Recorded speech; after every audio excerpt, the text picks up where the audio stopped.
بقى اكل ايه اللي اتكلم عليه في قعده ده؟ الاكل عندنا مش لعبه، الاكل وطرق الاكل وقعدات الاكل وطقوس الاكل واسباب الاكل وتحديات الاكل وانواع الاكل. طبعا خدي بالك، انواع الاكل حاجه واصناف الاكل حاجه تانية. انا مش هتكلم بقى عن طعمه ايه وده نوعه ايه، لا لا لا، انا هتكلم عن الانواع اللي هو تخصص شامل بيندرج تحته تخصصات ادق، منها الاصناف والكلام الفارغ ده. افهمك مثلا انواع الاكل زي ايه؟ زي اكل ما قبل الجواز، فتره الخطوبه بقى، دي بقى مرحله العزومات والدلع، ده نوع لوحده.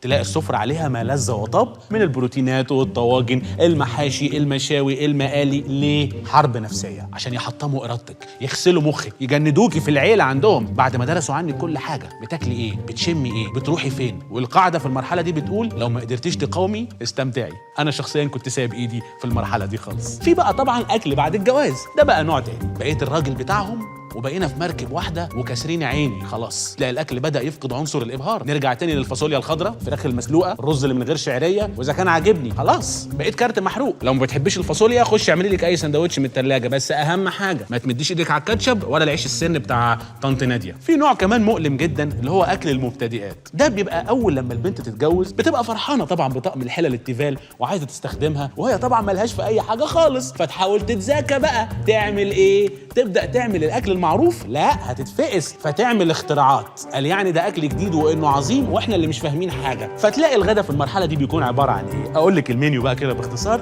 مكرونه موف بالشعب المرجانيه وقطع الناجتس بمربى الثوم مثلا، او بيكاتا كلب البحر اللي مع صوص الكراميل والرز الهندي المحروق. الجو ده قال يعني هي لما تعمل من الصين يبقى هي كده امان؟ لا يا حبيبتي، مش صيني، ده مش صيني. من انواع الاكل المشهور برضو جدا اكل الافراح، ده نوع مميز. ليه؟ لانه بيدخل فيه كذا عنصر مع بعض. اولا في الاكل نفسه وفي الصراع اللي حوالين الاكل. اكل الافراح بيتقسم لفريق عمل في مسلسل كده، طبعا البطل هو الخروف النجم بتاعنا، في طبعا دور تاني سنيد الديك الرومي، وظهور خاص للكفته مع المحشي في الحلقه الثالثه، وطبعا في كومبارس ومجاميع اللي هم رز وبطاطس وحاجات زي كده. في الغالب الكلام ده كله بيبقى ساقع قليل، مش عظيم، طعمه عادي، بس ندرته في وقت الفرح بتعمل حاله من الصراع. هو ده السسبنس. في كمان اكل المتخاصمين، خش البيت من نظره واحده بس على السفره اعرف البيت ده فيه مشاكل. لما الراجل ومراته بيتخانقوا تبدا الست تقرص عليه عن طريق سحب بعض المميزات اللي كانت بتديها له كوسيله ضغط، بس تسحبها في الخباثه، مش تقطع عرقه وتسيح دمه تقول مفيش اكل، لا هي اصيع من كده. عايز اكل؟ اهو كوسه مسلوقه وعلبه تونه مع بعض، رز بايت وشوربه منزوعه الدسم، كل طبق ملوخيه وعيش ناشف. يعني قال يعني في اصناف تقعد تحط اطباق جنب بعض ومفيش حاجه، في ضغط نفسي، خصام، قتل ناعم كده. طبعا لا يمكن ننسى اكل اعياد الميلاد بقى، اللي هو طبق ورق كده مش ماسك بعضه، محطوط فيه حته تورته بيتي عليها كريمه مسكره جدا وسايحه على سندوتش الكفته اللي لازق في الكريمه، وفي باتون ساليه مبلول، وفي كوبايه بيبسي في كوبايه بلاستيك، الكوبايه فيها فتافيت من سندوتش الكفته. دي دوره حياه طبق عيد الميلاد معروف. في بقى اكل الرحلات، اكتر منيو عشوائي ممكن يحصل في العالم: سندوتش بانيه، واحده مولتو، صباعين محشي كوسه، وسندوتش حلاوه، وكيس شيبسي، وقرطاس لب سوري.